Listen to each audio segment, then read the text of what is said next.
मनुष्य के सारे संबंधों का आधार है अपेक्षा। पति कैसा हो जो मेरा जीवन सुख और सुविधा से भर दे। पत्नी कैसी हो जो सदैव मेरे प्रति समर्पित रहे। संतान कैसी हो जो मेरी सेवा करे, मेरा आदेश माने।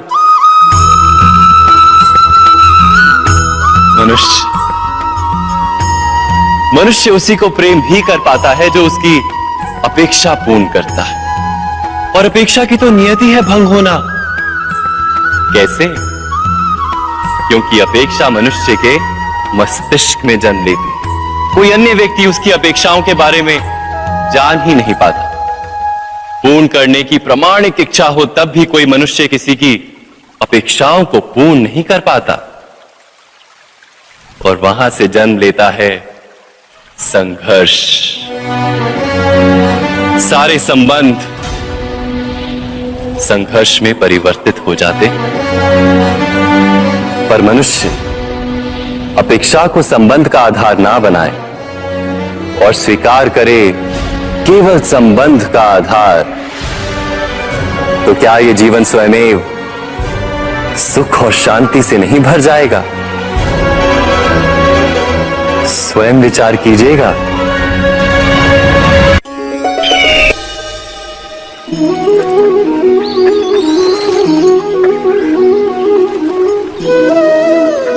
समय के आरंभ से ही मनुष्य को एक प्रश्न सदा पीड़ा देता है कि वो अपने संबंधों में अधिकतम सुख और कम से कम दुख किस प्रकार प्राप्त कर सकता है। क्या आपके सारे संबंधों ने आपको संपूर्ण संतोष दिया है? विचार कीजिए। हमारा जीवन संबंधों पर आधारित है, हमारी सुरक्षा संबंधों पर आधारित है। इसी कारण हमारे जीवन के सारे सुखों का आधार भी संबंध है। किंतु फिर भी हमें संबंधों में ही अधिकतर दुख क्यों प्राप्त होते हैं? सदा ही संघर्ष भी संबंधों से ही उत्पन्न क्यों हो जाते हैं? कभी विचार किया है? जब कोई व्यक्ति किसी अन्य व्यक्ति के विचार अथवा कार्य को स्वीकार नहीं करता, उसमें परिवर्तन करने का प्रयत्न करता है, तो संघर्ष जन्म लेता है। अर्थात जितना अधिक अस्वीकार उतना ही अधिक संघर्ष, और जितना अधिक स्वीकार उतना ही अधिक सुख। क्या ये वास्तविकता नहीं? यदि मनुष्य स्वयं अपनी अपेक्षाओं पर अंकुश रखे, अपने विचारों को परखे, किसी अन्य व्यक्ति में परिवर्तन करने का प्रयत्न ना कर स्वयं अपने भीतर परिवर्तन करने का प्रयास करे, तो क्या संबंधों में संतोष प्राप्त करना इतना कठिन? अर्थात क्या स्वीकार ही संबंध का वास्तविक अर्थ नहीं? स्वयं विचार कीजिए।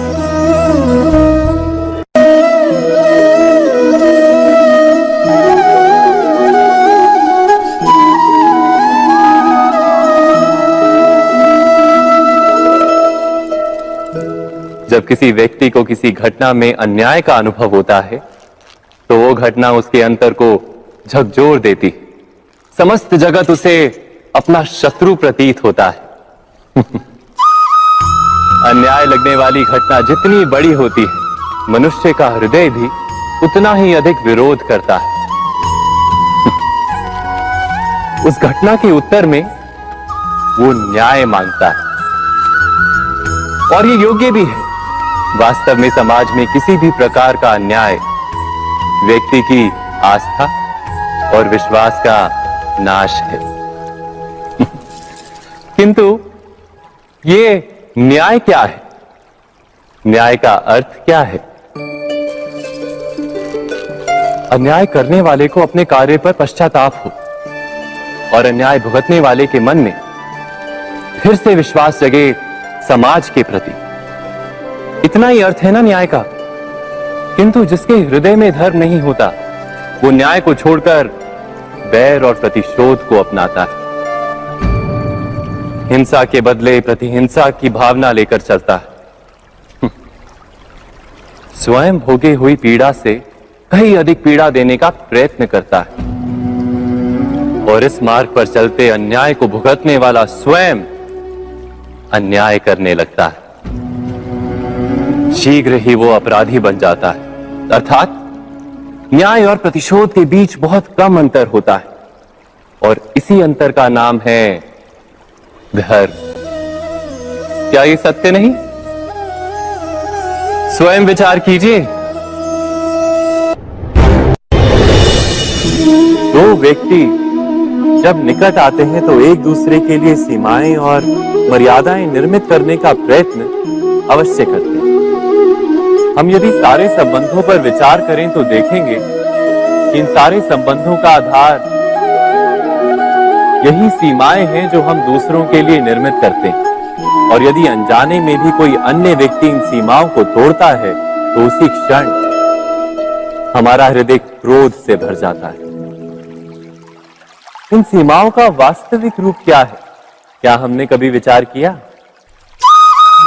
सीमाओं के द्वारा हम दूसरे व्यक्ति को निर्णय करने की अनुमति नहीं देते, अपना निर्णय उस व्यक्ति पर थोपते, अर्थात किसी की स्वतंत्रता का अस्वीकार करते हैं।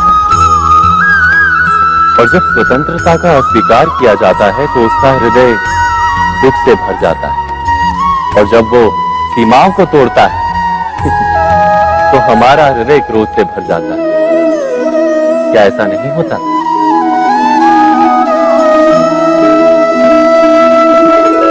पर यदि एक दूसरे की स्वतंत्रता का सम्मान किया जाए तो किसी मर्यादाओं या सीमाओं की आवश्यकता ही नहीं होती। अर्थात जिस प्रकार स्वीकार किसी संबंध का देह है, क्या वैसे ही स्वतंत्रता किसी संबंध की आत्मा नहीं? स्वयं विचार कीजिए।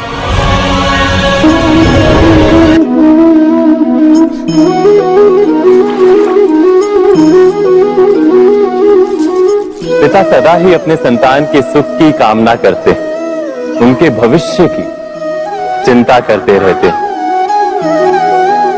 इसी कारणवश सदा ही अपने संतानों के भविष्य का मार्ग स्वयं निश्चित करने का प्रयत्न करते रहते हैं। जिस मार्ग पर पिता स्वयं चला है, जिस मार्ग के कंकर पत्थर को स्वयं देखा है, मार्ग की छाया, मार्ग की धूप को स्वयं जाना है, उसी मार्ग पर उसका पुत्र भी चले, यही इच्छा रहती है हर पिता की। निसंदेह उत्तम भावना है ये, किंतु 3 प्रश्नों के ऊपर विचार करना हम भूल ही जाते हैं। कौन से प्रश्न? प्रथम प्रश्न, क्या समय के साथ प्रत्येक मार्ग बदल नहीं जाते? क्या समय सदा ही नई चुनौतियों को लेकर नहीं आता? तो फिर बीते हुए समय के अनुभव नई पीढ़ी को किस प्रकार लाभ दे सकते हैं? दूसरा प्रश्न, क्या प्रत्येक संतान अपने माता पिता की छवि होता है? हाँ, संतानों को संस्कार तो अवश्य माता पिता देते हैं, किंतु भीतर की क्षमता तो ईश्वर देते हैं। तो जिस मार्ग पर पिता को सफलता मिली है, विश्वास है कि उसी मार्ग पर उसकी संतानों को भी सफलता और सुख प्राप्त होगा। तीसरा प्रश्न, क्या जीवन के संघर्ष और चुनौतियां लाभकारी नहीं होती? क्या प्रत्येक नया प्रश्न एक नए उत्तर का द्वार नहीं खोलता? तो फिर संतानों को नए नए प्रश्नों, संघर्षों और चुनौतियों से दूर रखना, ये उनके लिए लाभ करना कहलाएगा या हानि पहुंचाना? अर्थात जिस प्रकार संतान के भविष्य का निर्माण करने के बदले उसके चरित्र का निर्माण करना श्रेष्ठ है, वैसे संतानों के जीवन का मार्ग निश्चित करने के बदले उन्हें नए संघर्षों के साथ जूझने के लिए मनोबल व ज्ञान देना अधिक लाभदायक नहीं होगा? स्वयं विचार कीजिए। सबके जीवन में ऐसा प्रसंग अवश्य आता है कि सत्य कहने का निश्चय होता है हृदय में, किंतु मुख से सत्य निकल नहीं पाता। कोई भय मन को घेर लेता है। किसी घटना अथवा प्रसंग के बारे में बात करना या फिर स्वयं से कोई भूल हो जाए उसके बारे में कुछ बोलना, क्या ये सत्य है? नहीं, ये तो केवल तथ्य है, अर्थात जैसा हुआ था वैसा केवल बोल देना सामान्य सी बात है। किंतु कभी कभी उस तथ्य को बोलते हुए भी भय लगता है। कदाचित किसी दूसरे की भावनाओं का विचार आता है मन, दूसरे को दुख होगा ये भय भी शब्दों को रोकता है। तो ये सत्य क्या है? क्या हमने कभी विचार किया है? जब भय रहते हुए भी कोई तथ्य बोलता है तो वो सत्य कहलाता है। वास्तव में सत्य कुछ और नहीं, केवल निर्भयता का दूसरा नाम है। और निर्भय होने का कोई समय नहीं होता, क्योंकि निर्भयता आत्मा का स्वभाव है। अर्थात क्या प्रत्येक क्षण सत्य बोलने का क्षण नहीं होता?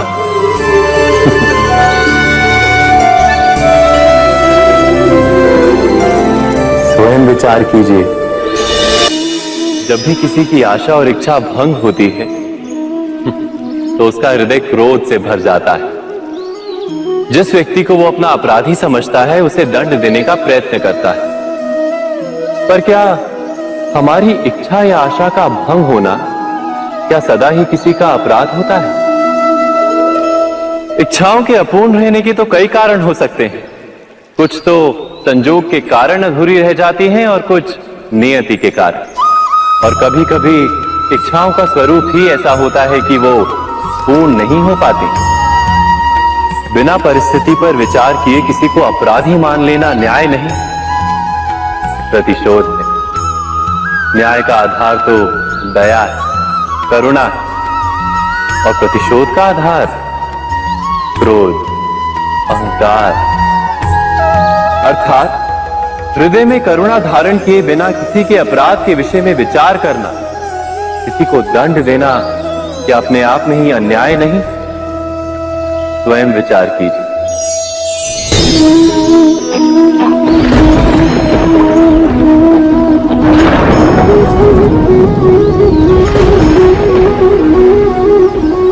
सपनों और पूर्वाभासों के आधार पर हम भविष्य के सुख दुख की कल्पना करते हैं। भविष्य के दुख का कारण दूर करने के लिए हम आज योजना बनाते हैं। किंतु कल के संकट को आज निर्मूल करने से हमें लाभ मिलता है या हानि पहुंचती है? ये प्रश्न हम कभी नहीं करते। सत्य तो यह है कि संकट और उसका निवारण साथ जनते हैं, व्यक्ति के लिए भी और सृष्टि के लिए भी। नहीं, आप अपने भूतकाल का स्मरण कीजिए, इतिहास को देखिए। आप तुरंत ही ये जान पाएंगे कि जब जब संकट आता है तब तब उसका निवारण करने वाली शक्ति भी जन्म लेती है। यही तो जगत का चलन है। वस्तुतः संकट ही शक्ति के जन्म का कारण है। प्रत्येक व्यक्ति जब संकट से निकलता है तो एक पद आगे बढ़ा होता है, अधिक चमकता है, आत्मविश्वास से अधिक भरा होता है, न केवल अपने लिए अपितु विश्व के लिए भी। क्या ये सत्य नहीं? वास्तव में संकट का जन्म है एक अवसर का जन्म, अपने आप को बदलने का, अपने विचारों को ऊंचाई पर करने का अवसर, अपनी आत्मा को बलवान और ज्ञान मंडित बनाने का। जो ये कर पाता है उसे कोई संकट नहीं होता, किंतु जो ये नहीं कर पाता तो स्वयं एक संकट है विश्व के लिए। विचार कीजिए।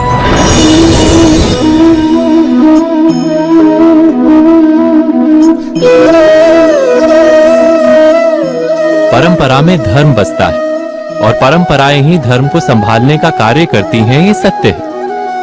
पर क्या केवल परंपरा ही धर्म है? विचार कीजिए। सत्य तो यह है कि जिस प्रकार पाषाण में शिल्प होता है उसी प्रकार परंपरा में धर्म होता है। इस पत्थर में शिल्प है, ये पत्थर शिल्प नहीं। शिल्प को उजागर करने के लिए उसे तोड़ना पड़ता है, अनावश्यक भागों को दूर करना पड़ता है। ठीक उसी प्रकार परंपराओं में धर्म ढूंढना पड़ता है। जिस प्रकार इंद्र पूजा की परंपरा को तोड़कर गोवर्धन पूजा का धर्म ना ढूंढा जाता, तो यादवों को उनकी मुक्ति का मार्ग नहीं मिल पाता। अर्थात परंपरा को पूर्णता छोड़ देने वाला धर्म से वंचित रह जाता है और परंपरा का अंध अनुकरण करने वाला भी धर्म को प्राप्त नहीं कर पाता। कहते हैं हंस के पास नीर क्षीर विवेक होता है। दूध में मिले पानी को छोड़कर केवल दूध ही ग्रहण करता है।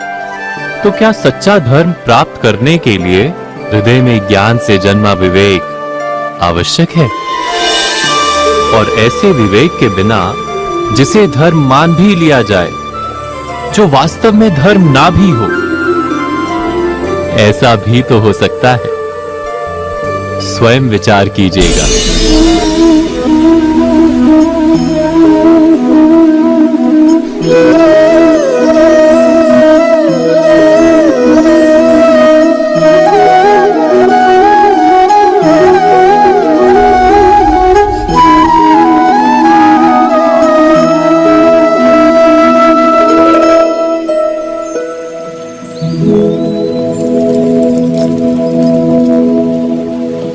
भविष्य के आधार पर सब आज का निर्णय लेना चाहते हैं।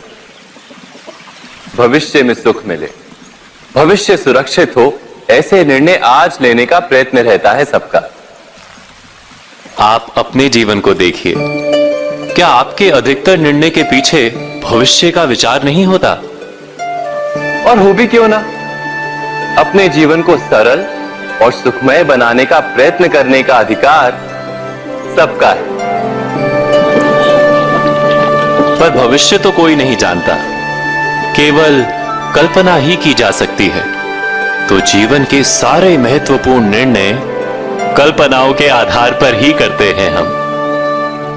क्या निर्णय करने का कोई तीसरा मार्ग हो सकता है? विचार कीजिए। सारे सुखों का आधार धर्म है और वो धर्म मनुष्य के हृदय में बसता है। तो प्रत्येक निर्णय से पूर्व स्वयं अपने हृदय से ये प्रश्न अवश्य पूछ लेना कि ये निर्णय स्वार्थ से जन्मा है या धर्म से। क्या इतना पर्याप्त नहीं? भविष्य के बदले धर्म का विचार करने से क्या भविष्य अधिक सुखपूर्ण नहीं होगा? स्वयं विचार कीजिए। व्यक्ति को जब उसके अपराध का दंड मिलता है, तब कभी कभी उस न्याय को देखकर मन कचोटता है। प्रश्न उठता है हृदय में कि जब वो अपराध हुआ था तब व्यक्ति भिन्न था। उसके पश्चात उसने इतने पश्चाताप किए, स्वयं में इतना परिवर्तन किया, फिर उसे दंड क्यों मिले? पर जहां आघात होता है वहां प्रत्याघात भी होता है। जैसा कर्म वैसा फल। यदि किसी को प्रेम दोगे तो सुख प्राप्त होगा, यदि किसी की हत्या करोगे तो मृत्यु दंड मिलेगा। जैसा कार्य वैसा ही न्याय। तो फिर प्रायश्चित और पश्चाताप का कोई मूल्य नहीं है? अवश्य है मूल्य। प्रायश्चित और पश्चाताप मनुष्य की आत्मा को बलवान करता है। आने वाले दंड को स्वीकार करने के लिए मनुष्य को तैयार करता है। अर्थात बिना प्रायश्चित के दंड स्वीकार करने का कोई मूल्य है? स्वयं विचार कीजिए।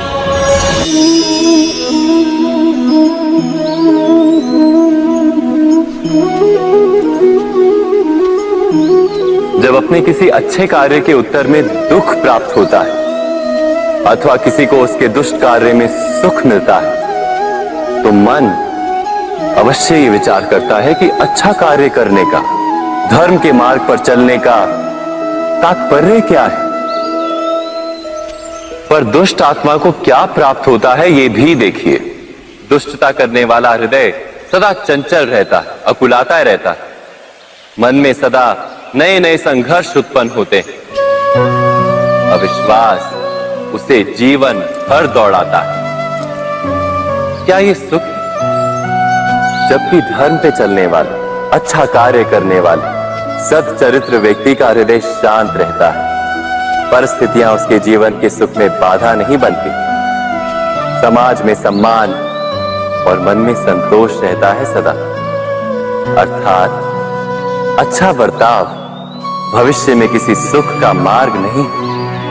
अच्छा बर्ताव स्वयं सुख अथवा बुरा बर्ताव भविष्य में किसी दुख का मार्ग नहीं।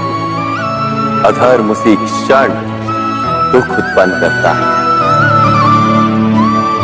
धर्म से सुख नहीं, धर्म स्वयं।